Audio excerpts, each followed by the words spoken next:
All right, welcome everyone to webinar Wednesday here with CompanyCam. Uh, Take a few minutes, let everybody kind of fill in here. But we got an awesome webinar today with Erick Vargas, COO of FollowUp CRM. Erick, while we're letting people funnel in here, thanks for jumping in with us today. Yeah, barely made it with the hurricane coming in South Carolina. So yeah, actually, internally, I was like, hey, if we talk to Erick, I don't know. I know he's in Florida. I don't know which coast he's on, but if he's on the West Coast, we might be in trouble. But if the power might go out. So if it does go out, you'll know why. It actually went out once today, but there's generator backup. So awesome. Well, appreciate you still jumping in here. Rain or shine, we got Erick. He's good. So yeah, I checked this morning. We still have all of our pool floats in the pool. So it's not too bad. Not too bad yet.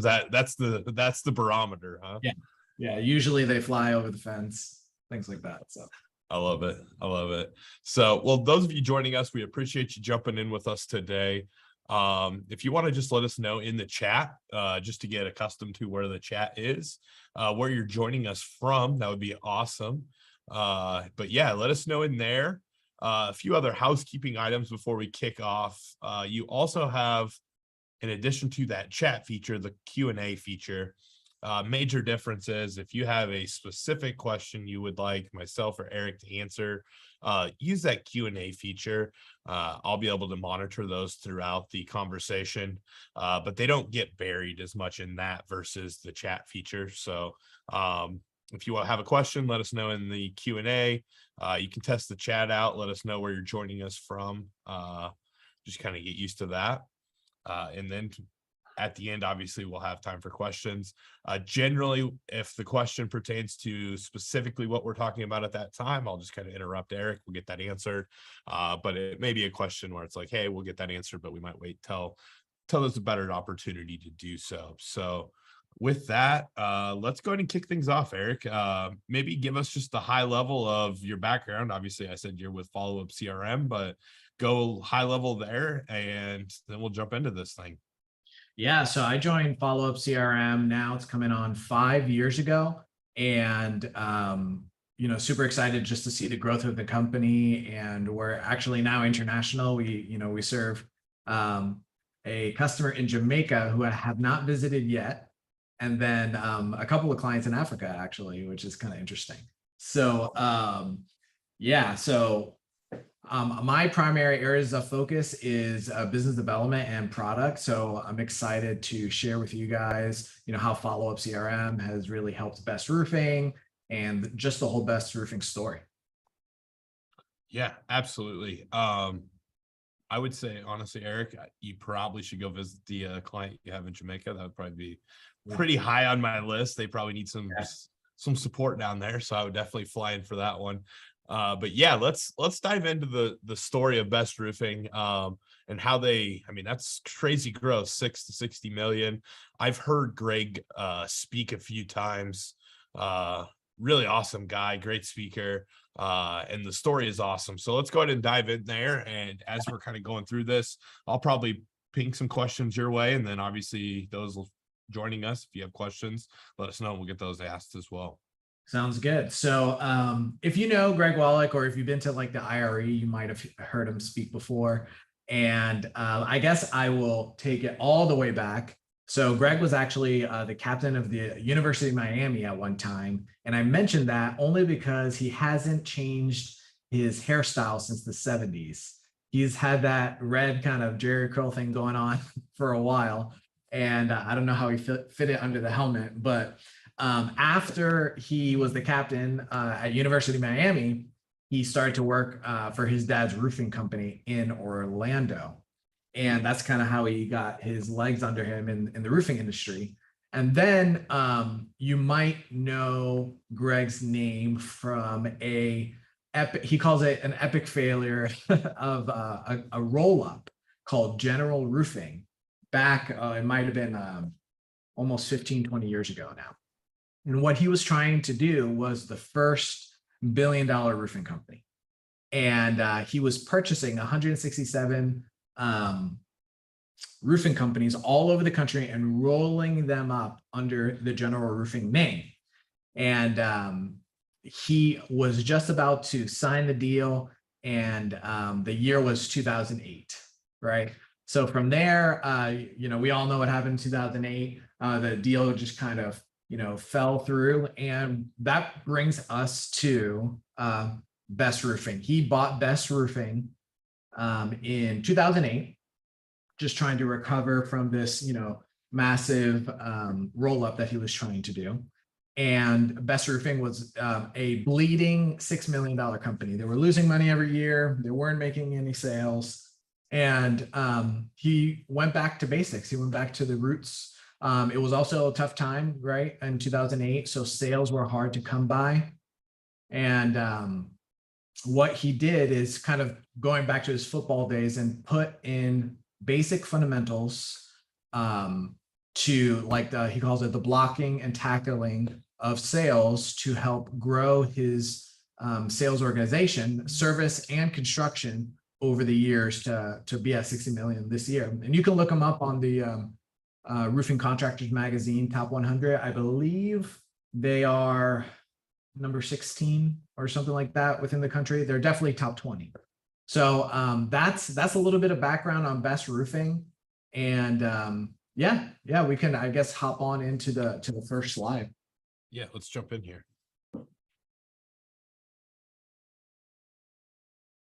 All right. So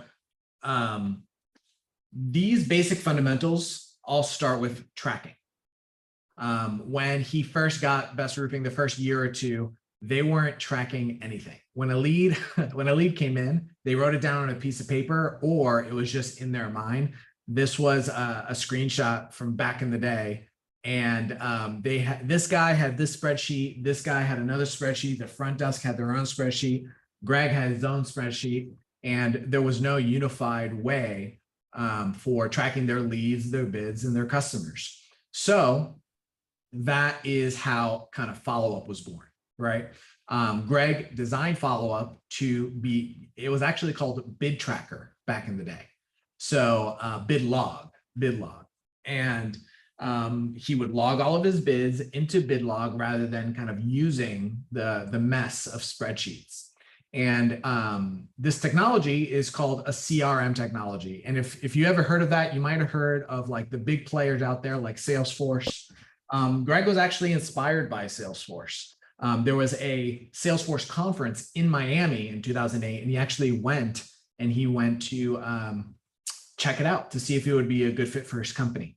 And when he was at the conference, he realized, like, okay, Salesforce is a great CRM. However, it wasn't tailored to the construction industry. It wasn't tailored to roofing. So that's why he decided to build FollowUp CRM for himself, because the way I like to say it is, like, 80% of CRMs, they all do the same thing, but it's really that 20% to make it really fit for me is what Greg, was looking for. And what that comes down to is when you're bidding out to multiple projects. So if you're bidding to multiple GCs, or you're trying to track like commercial property management companies, that's where FollowUp really has its strength in, because we track customers, we track opportunities and contacts just like every other CRM, but then we layer on these 20% of features and integrations, similar with CompanyCam, to really serve this industry in this market. So if you're not tracking, use something rather than just spreadsheets. I really would advocate for kind of just a centralized point for the whole company to go to. That way, it's kind of like the company brain, and everybody goes to the same file to make their updates and edits, so you don't have to chase people down around the office. Yeah, I love this slide, Eric. This it resonates in a different way for me. Obviously, CompanyCam, we're not logging bids, but so often I talk to contractors that are maybe even ahead of their time in knowing that they needed to be using technology to help them in the field, but they they didn't have that specialized tool. So like in our case, oftentimes they're saying, well, yeah, we're leveraging our smartphones and we're Right. texting those or we're emailing those back to the office. And then Susan in the office is putting them into Dropbox or something along those lines, which is great. Like, that you need to be doing these things, you need to be logging these things, but you lack that central point and you have all those extra steps. And like this slide just resonates with me because that's the same thing. You could have the, just photos in there and be like, well, some are on John's phone, some are Right. in Steve's Google Drive, some are here. And just getting that centralized place is so valuable for contractors. Yeah, and CompanyCam has a very similar kind of founding story to FollowUp, right? Yeah, exactly. Yeah. Yeah. From, born from the contracting space, solving a problem that, technology's already was able to do these things, but nobody had said, hey, this is how it needs to be done in the contracting world. Right, right. And so, going from 6 to 60 million, tracking really is that fundamental, right? The blocking and tackling of building a business. If you don't track, you don't know where you're going, you don't know where you're at, right? So if you're not tracking anything, it's critical. A lot of people might complain about like data entry or something like that, but you'll never be able to grow unless you just know where you're starting, right? It's kind of like having a budget, right? It's just basics. Maybe you feel like it's too basic, but it's not. You need to track everything that you can so that you can make intelligent and correct decisions on moving forward. And so once you have this foundation of tracking, you can move on to the next step. So I'll go to my next slide here. Track. This is a screenshot of FollowUp CRM. I think Elijah has a question on what kind of KPIs that we really dive into. This is actually a live screenshot of Best Roofing's account. And some of the main KPIs that Greg is tracking on a day-to-day basis are right here. You have your pipeline, you have your closing ratio, you have your contracts that you won, you have your bids, and then you have your sales activities. These are again, the fundamental of sales, right? So what Greg knows here is that this dark blue category, these 31 bids, $21 million, he's gonna, $12 million, he's gonna close these over the next 30 to 60 days because his salespeople have committed and put it into this sales status saying they have a verbal agreement from the customer that they're gonna move forward with them, right? And then from here, all these other statuses that we have are, how close the customer is to be making a decision of are they going with Best Roofing or are they going with another provider? So here you can see how many bids are in hot, those are 60 days out, warm, a year out. There's some that are just looking for a budget. And, those that are just looking for a budget, maybe they're a year, 2 years out, but you did all the work to create the estimate for them. It's super critical to just save that somewhere so that you can reference it, every 6 months down the road. So we call that pipeline management so that you can follow up with all your opportunities, check in weekly, monthly, or quarterly, depending on when the customer's making a decision. Over here, closing ratio. You can see they're closing at a 13% on the dollar. And then we also track on the bid or on the opportunity itself, which is 58%. Now, the difference between these two is pretty important. The reason why he closes at a 13% on the dollar and then a 58% on the bid is because they have a really large service organization. I believe they have 20-something trucks by now. And what that means is those service opportunities, those quick leaks that they're fixing all the time, they're winning almost 60% of the ones that they quote to their customers. So in a service opportunity, it's kind of like first come, first serve, or if you have that relationship, you're going to get the bid, right?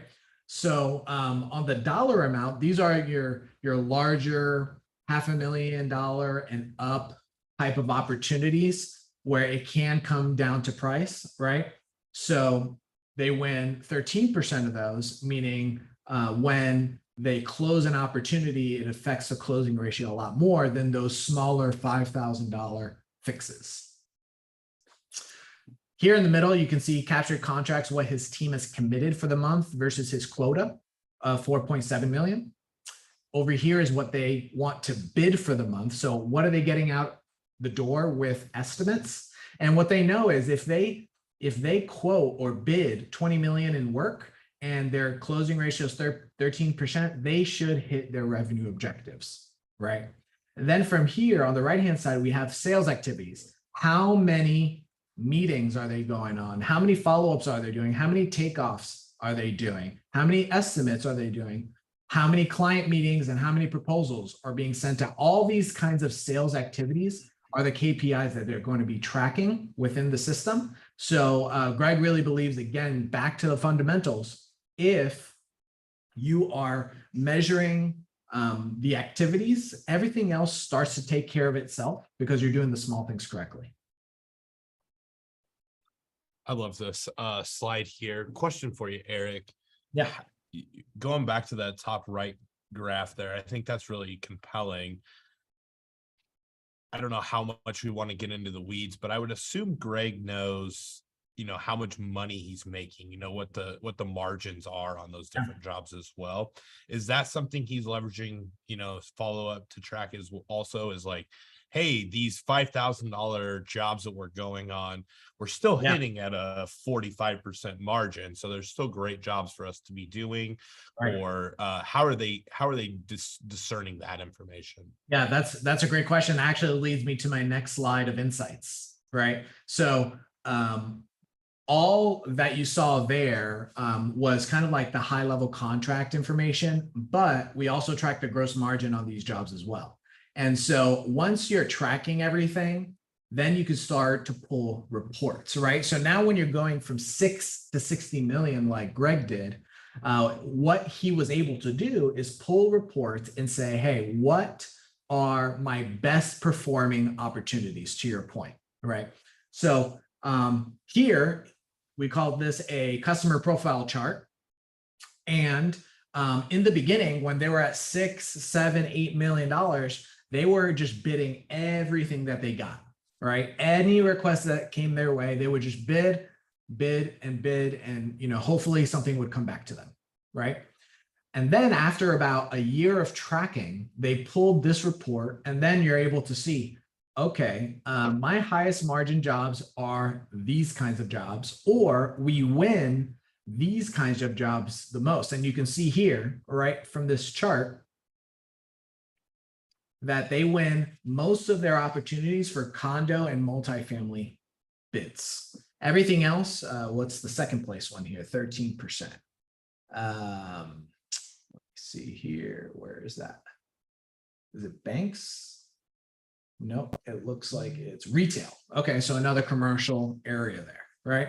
So once they realize this, imagine you get a flood of leads coming your way. You have a hurricane coming in, right? Best Roofing's phone is ringing off the hooks right now, right? And so their front desk person is saying, hey, this is Best Roofing. Tell me about your building. Oh yeah, my house has a leak. And then instantly you know that this is not a Best Roofing opportunity because they do commercial roofing only, right? So maybe they refer them to a residential roofing company. Or let's say another lead comes in. Yeah, my school, like maybe a local high school has a leak, and instantly they know we don't do a lot of work with schools, so we're actually going to not prioritize this estimate over a condo multifamily opportunity that comes in, right? So you only have so many people, right? You only have so many resources to allocate to these opportunities. And when you have a flood of opportunities, it's your picking of what you need to go after, right? So I believe they have about 4 estimators, and then they have a sales team of 15 people. Those estimators of 4 or 5, it takes, it could take a couple of days to estimate a job. And when those two opportunities come in, what are you going to take? You're going to take the school, or you're going to take the condo? You're going to take the condo, right? And so over time, when they started to recognize these patterns and insights from their reporting, then they actually are able to really focus in on what they're actually good at. So you can see most of their work comes from there. Yeah. Well, and then that gives you so much more leverage, even, in the absence of a hurricane. It's like, hey, where do we want to make sure that we're spending our networking dollars or our marketing dollars? And we should probably be going and hanging out at places where the owners of these condos and multifamilies are at. We should be getting marketing dollars spent in front of them, versus the hotels that is a pretty small portion of that number. So I think just like knowing those numbers, being able to dive into that central location and basically saying like, hey, we win these bids the most. I'm sure they can get down to the detail of like, these are also some of our highest profit margin jobs. These are the ones we want to go after. And I think almost specializing to an extent, and that's such a valuable thing for contractors to know their lane, to stay in their lane. I've lived it here with CompanyCam. We know what we do, and instead of trying to do everything, we say, hey, let's tie our software to the CRM. Let's integrate with FollowUp CRM so that what we do well can push into what they do well, and we know what our specialization is. And I think that's super powerful from Greg's perspective of saying like, hey, we're back to a sports analogy. If you're a run first football team, you got to run the football. Like, don't come out and try to throw the ball on first and second down and then say, well, we didn't get anywhere, I guess we have to throw it on third down. Come out, do what you're good at, and execute. And I think obviously this chart here really shows that for Greg. Yeah, and that a great segue. You're the segue guy. I love it. So that brings us to the next area, is focus, right? So once you have these insights on what you're able to do, you can focus on these opportunities that are best performing for your company, right? So you'll see here there are a couple of jobs that they just actually, this one right in the middle, this is probably getting hit by the hurricane right now. So, but this was I think it was a $3.5 million job that they won. And here, this is a commercial roofing building in Miami. And so just like you said, they're able to kind of reverse engineer where they want to go and find more of the opportunities that are best performing for them. For example, now they're going to trade shows, right? They don't do online marketing because online marketing brings residential leads to their door, not commercial leads to their door, right? They have a really great partner network. So what do I mean by that? They work with a mechanical HVAC company. They work with commercial plumbing, if you look at this roof here, it's not only the roof, right? There's electrical, there's plumbing, there's AC, there's a whole bunch of things that go in to putting in a new roof. So they have these partners that they're sharing leads with, right? They're going and meeting these property management companies. I believe they work with 2 or 3 of the top property management companies, and you better believe that they're wining and dining these guys. They're bringing them into the facility so that they can, they have like a studio here where they have like happy hours at the Best Roofing office. It's really honed in and targeted to their ideal customer. They're not putting like, signs in people's yards, because again, that's residential focused, right? So, Greg says, stay in your lane. He says that all the time. He knows what he's good at, and he has built a $60 million company on just doing one thing. And what he has found, that you can go a lot deeper than you think in your niche, right? And actually, a lot of times that necessitates and qualifies you to actually have higher prices and higher margins. I think Greg has like an average of 50% gross margin on his jobs, at least. And on service, I think it's like 60 to 70. Greg was telling me a story about the Trump building in Miami. I think it's in Doral, the golf course, the famous golf course. And it was a $4 million job. And he bid it, highest bidder. They're like, hey, you're the highest bidder. I don't know. They didn't make a decision for 3 years, but the account manager would follow up with them once a quarter. Hey, just checking in. How's it going? Just checking in. How's it going? And after 3 years, they finally actually went with Best Roofing. And Greg asked them, hey, why did you guys choose us? And exactly what you would imagine, they were the only ones following up with them over these, years. And so that built trust. And, they didn't actually care that they were, $100,000 more than the next guy, right? Because they knew the professionalism that, those basics of tracking and following up and targeting and making sure nothing's falling through the cracks. They know the value that provided. And then they know that's going to translate to them putting a new roof on their building with less stress and less issues. So focusing is really kind of putting gas on the fire and knowing what you're good at.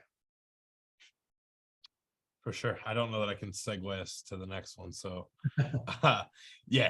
this slide, I love this slide. I just love, knowing what you're good at, staying in your lane.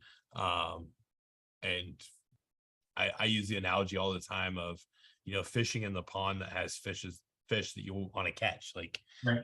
You're not going to catch a shark in a lake here in Nebraska. Like, if you want to go catch a shark, you've got to fish in the ocean. And that's what Greg is doing. He's, to your point, he's not worrying about fishing where the homeowners are at. He's worrying about, doing these buildings. I would almost venture to guess that super small percentage of residential on that previous graph is probably residential that they did for a person that owns a bunch of properties. And it was kind of their way of saying, like, yeah, we'll scratch your back here on this one, so that hopefully we get all of your multifamily or all of your commercial buildings that you own as well.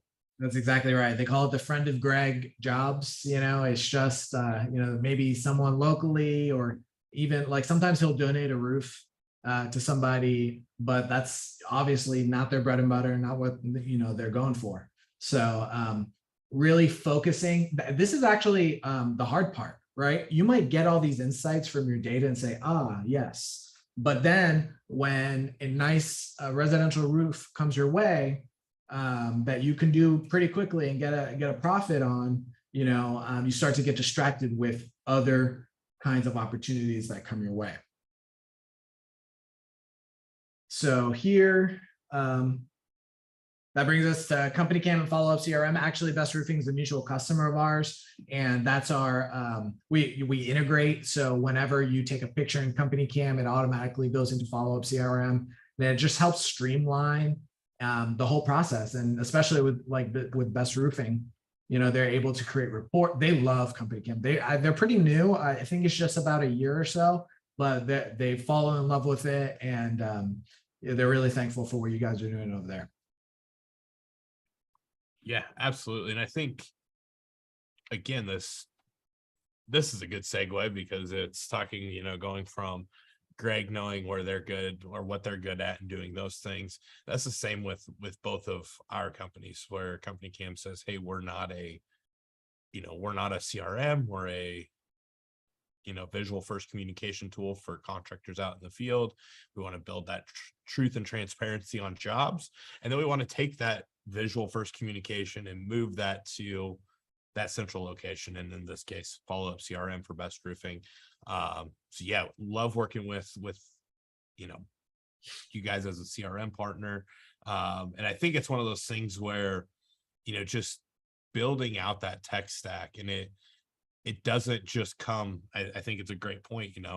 Greg built FollowUp CRM. Erick, you and I think have been talking probably since about your first day at FollowUp, and you're like, yeah, I've been here about 5 years. I'm like, oh, I'm going on 6, and I've known Erick for a long time.